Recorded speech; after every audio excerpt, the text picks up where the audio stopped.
बेटी की शादी की है, प्लॉट की रजिस्ट्री नहीं।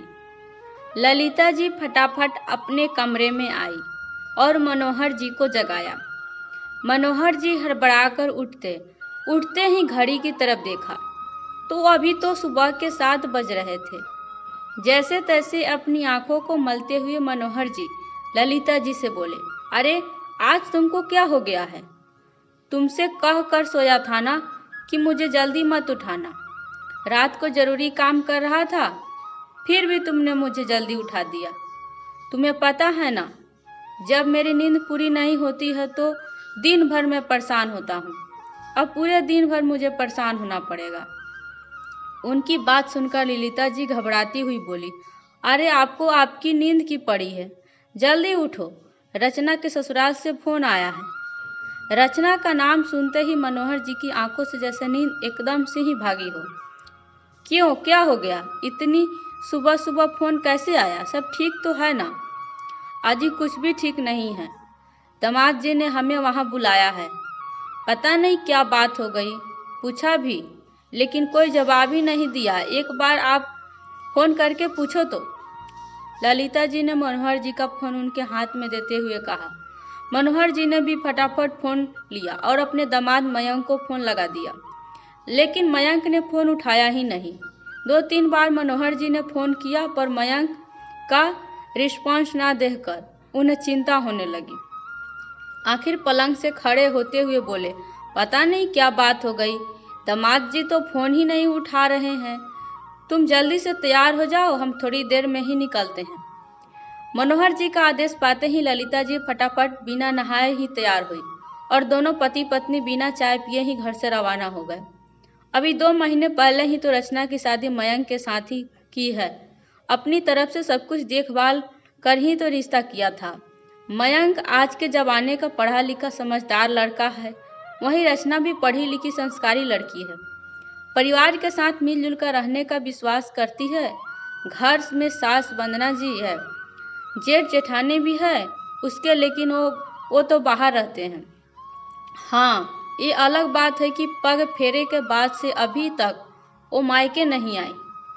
2-3 बार उसने मिलने की सोचकर फोन किया तो समधन जी ने कहा कि आज तो इन लोगों के घूमने का प्रोग्राम है। दोनों हमेशा चुप कर रह जाते, यह सोचकर कि बेटी तो अपने ससुराल में खुश है। फिर ऐसा अचानक उनके घर में क्या हो गया कि मयंक ने उन्हें फोन करके इतनी सुबह ही बुला लिया। दोनों पति पत्नी रास्ते पर कयास लगाती हुई रचना के ससुराल पहुंचे, जो कि आधे घंटे की दूरी पर ही था। वहां पहुंचकर देखा तो दरवाजा खुला हुआ था, पर ऐसे कैसे अंदर जा सकते थे, इसलिए डोर बेल बजाई। तभी अंदर से वंदना जी की आवाज आई, अंदर आ जाइए आप लोग, हम आपकी का इंतजार कर रहे हैं। आवाज सुनकर मनोहर जी ने ललिता जी की तरफ देखा और फिर दोनों अंदर चले गए। देखा तो वंदना जी और मयंक सोफे पर बैठे हुए थे, वहीं रचना नजर नहीं आ रही थी। उन्होंने इधर उधर देखा तो वंदना जी बोली, उसे बुला रहे हैं अभी, पहले आप बैठिए, हमें आपसे जरूरी बात करनी है। मनोहर जी और ललिता जी आकर सोफे पर बैठ गए। मनोहर जी ने मयंक की तरफ देखा तो वो शायद गुस्से में था, ना कोई पैर छूना ना ही कोई प्रणाम। उन्हें बड़ी हैरानी हुई, मन ही मन उधड़बुन चल रही थी कि आखिर हुआ क्या है। यही स्थिति ललिता जी की भी थी। आखिर मनोहर जी ने बोलना शुरू किया, क्या बात है समधन जी, आपने इतनी सुबह सुबह क्यों बुलाया, क्या बात हो गई? उनकी बात सुनकर वंदना जी मुंह बिगाड़ते ही बोली, ये तो आप अपनी बेटी से पूछिए, उसे अपने ससुराल में रहना है या नहीं। उनकी बात सुनकर ललिता जी घबरा गई और अपने सीने पर हाथ रखते हुए बोली, ऐसा क्या हो गया समधन जी, रचना ने कुछ कह दिया क्या? अगर कोई गलती हो गई हो तो आप ही की बेटी समझकर माफ कर दीजिए।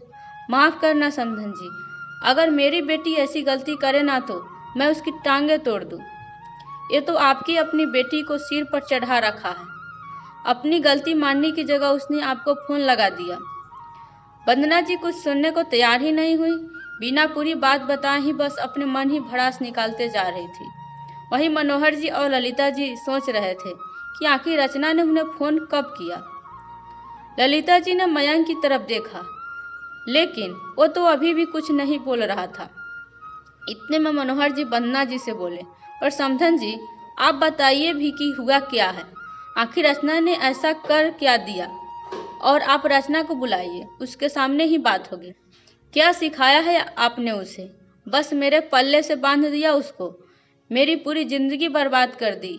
ऐसी औरत जिसे अपने पति के भावनाओं का कोई ख्याल ही नहीं है। अब तो मयंक बीच में ही बोल पड़ा। उसे यूं चिल्लाते देखकर मनोहर जी भी खड़े हो गए। इतने में रचना भी कमरे से निकलकर बाहर आ गई। रचना को देखते ही ललिता जी के चीख निकल गई। उसके चेहरे पर चोट के निशान थे। साफ पता चल रहा था कि उसे मारा गया है।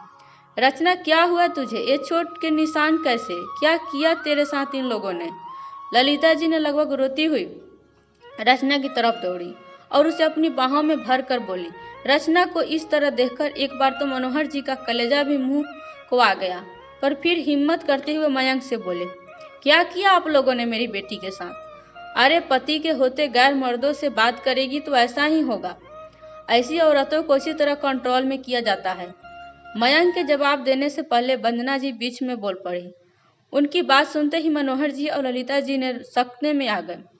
उन्होंने रचना की तरफ देखा तो रचना ने रोते हुए बताया, पापा आपको यह दामाद पागल है। देखिए किस तरह से मारा है मुझे।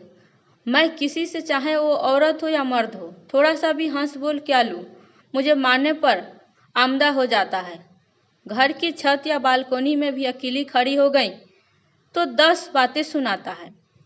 सबके सामने ही थप्पड़ तक लगा देता है। पग फेरी की रस्म के बाद जब भैया वापस शहर जा रहे थे तो मुझसे मिलने आए थे, तभी इन्होंने मुझे थप्पड़ मारा था, यह कहकर कि आदमी यहाँ क्या करने आया है। उसकी बात सुनकर ललिता जी ने कहा, तुम 2 महीने से सब क्यों झेलती रही? पहले क्यों नहीं बताया? कैसे बताती माँ? इन लोगों ने मेरा मोबाइल तक अपने पास रख लिया। जब आप लोगों का फोन आता है तब ये लोग मेरे आसपास ही होते हैं।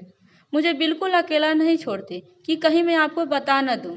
यहाँ तक कि मुझे मायके तक नहीं आने देते। और मम्मी जी इसमें भी अपने बेटे का ही साथ देती है। आज सुबह मैं इसके लिए चाय बनाकर कमरे में लाई थी, तब मेरा फ़ोन ड्रेसिंग पर ही रखा दिया। शायद उन्होंने उठने के बाद निकाल कर रखा था। मैंने अपना फ़ोन हाथ में लिया ही था कि ये बाथरूम में से निकल कर आ गए और मुझ पर इल्ज़ाम लगाते हैं कि मैं उनके पीठ पीछे किसी से बात कर रही हूँ। जब मैंने मना किया तो मुझे मारने लगे और मेरा फ़ोन छीनकर ज़मीन पर फेंक कर तोड़ दिया। तब मैंने कहा कि मैं मम्मी पापा को फ़ोन कर दिया है। जब इन लोगों को लगा कि मैंने सचमुच आप लोगों को फ़ोन कर दिया है, तब जाकर इन्होंने आपको फ़ोन करके बुलाया। इनकी ऐसी आदतें के कारण बड़ा भैया भाभी भी यहाँ नहीं रहते। मुझे ले चलिए यहाँ से, मैं यहाँ नहीं रहूँगी। रचना ने रोते रोते सब कुछ बता दिया। अरे वाह, ऐसे कैसे चली जाएगी? अब तुम इस घर की बहू हो, हमारी मर्जी के बिना बाहर एक कदम भी नहीं रखेगी। वंदना जी बीच में ही बोली, बस कीजिए समधन जी, बहुत बोल लिया आपने। जब आप हमारे सामने ही इतनी कुछ बोल रहे हैं तो पीठ पीछे तो पता नहीं क्या करते होंगे। और अब क्या इजाज़त लेना बाकी रह गया है? ललिता जी बोली, अगर इसने घर से बाहर कदम रखा तो इसके लिए इस घर के दरवाजे हमेशा हमेशा के लिए बंद हो जाएंगे। फिर अपने घर में बिठाए रखना अपने बेटी को। अब की बार मयंक ने ललिता जी को उंगली दिखाते हुए बात बोली। मनोहर जी बिल्कुल भी इस बात को बर्दाश्त नहीं कर पाए। खबरदार, इतनी देर से मैं बर्दाश्त कर रहे हैं तो इसका मतलब यह नहीं कि हमें बोलना नहीं आता। अपनी इस उंगली को अपनी मुट्ठी में ही समेट लो। जब तुम अपनी सास से इस तरह से बात कर रहे हो तो तुम किस काबिल होंगे? सब पता चल रहा है। तुम्हारी हिम्मत कैसे हुई मेरी बेटी पर हाथ उठाने की? मनोहर जी ने कहा तो मयंक गुस्से में उतनी उसकी तरफ देखकर बोला, ये मेरी पत्नी है, मेरी शादी हुई है इसके साथ और आपके खुद कन्यादान किया था। अब मैं इसके साथ कुछ भी करूं, आप होते कौन हो बोलने वाले?